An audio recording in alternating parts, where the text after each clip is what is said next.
communities. That 98 Mũrũgamĩrĩri mũnene wa bengi ya Equity James Mwangi nĩ atongoretie mĩhang'o ya kũrekereria riboti ya mathabu ma mbeca ma mĩeri 6 ya mbere ya mwaka wa 2023 mũcemanio-inĩ ũrĩa ũrehete hamwe anyiti itemi na aigithia wabici-inĩ ciao nene mũciĩ mũnene wa Nairobi, kũrĩa mathabu maya monanĩtie kũgacĩra gwa bengi ya Equity kĩmbeca. A period of 2 years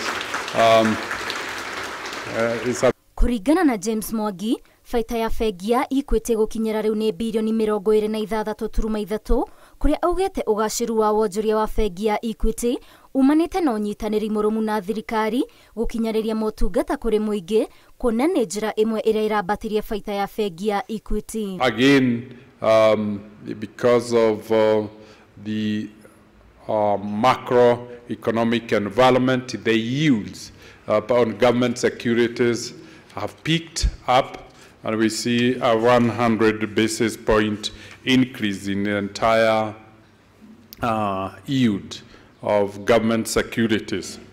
Oho, augĩte thengia ya moritũ marĩa marahinga wonjoria bũrũri-inĩ, muoroto wa bengi ya Equity nĩ gũkinyanĩria motungata mayo na njĩra ĩgwete, oro hamwe na kũrĩmĩra ngwatanĩro njega na andũ handũ hothe ya rũma. So Equity doesn't abandon its customers because the environment is challenging.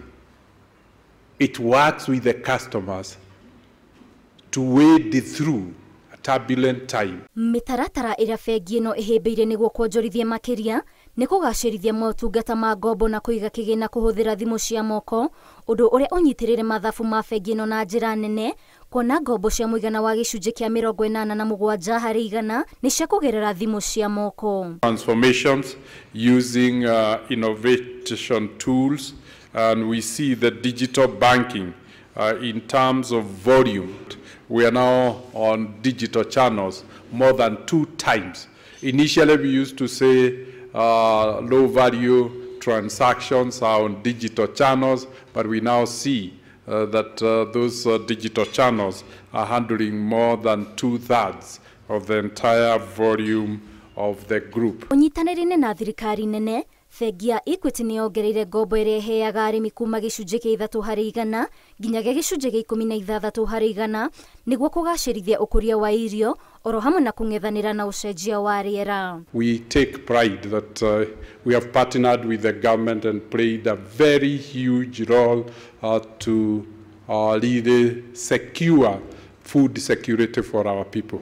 And so hopefully by October we'll lead better inflation because maize in the Rift Valley will have been harvested and will have started becoming maize flour.